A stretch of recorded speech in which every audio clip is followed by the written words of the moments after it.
I'm James Maskalyk. I'm an emergency doctor and author of the book Life on the Ground Floor. It takes a reader from sights and sounds and stories of a downtown inner city Toronto ER to one in Addis Ababa, Ethiopia.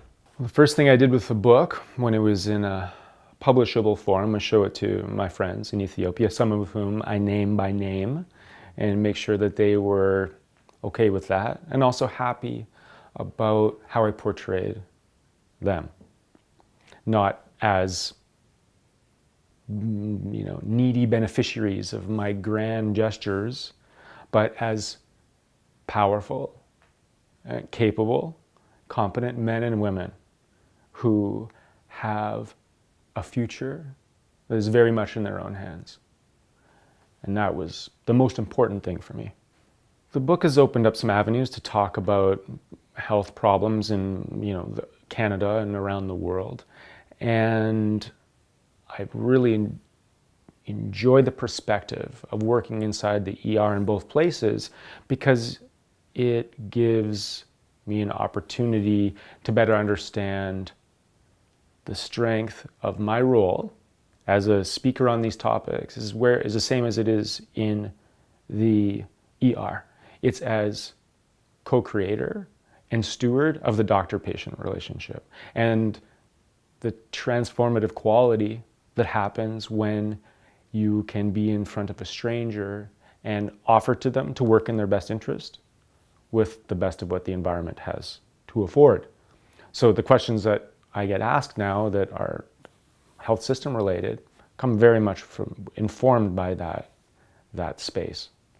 The change that I've witnessed in Canadian healthcare, from my view, even in the short time since I've written this book, is a more sincere question coming from healthcare providers about how can we be better at this, about meeting patients' expectations, about being more patient-centered and patient-focused, and at the same time, caring for ourselves.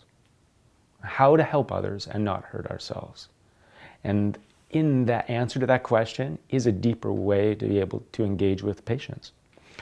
How can you promise to make them well when you don't even know what it's like to be well yourself? So that's new for me, the bravery and the sincerity with which that question is being asked. As I write, so too I live my life. I think that's where the strength of the book comes from, is I'm able to have a verisimilitude in both the writing and in the life that informs it. And I really believe that that's what my purpose is. That's what I'm here to do, is to give as much as I can, stopping short of hurting myself. So that means my time when I can afford it, and now's the time when I can afford it. My possessions or my money as long as it doesn't leave me impoverished so I can't care for my family or help my friends. And the best of what I know, in all instances, towards strangers in Toronto ER and my colleagues and friends in Ethiopia. Because that type of sincerity, that type of friendship that exists now between me and my colleagues in Ethiopia abides. It abides in a way that funding cycles don't abide, CEDA priorities don't abide, and foreign policy decisions don't abide. But that's the healing quality that exists between a doctor and a patient, and friends and colleagues even far away.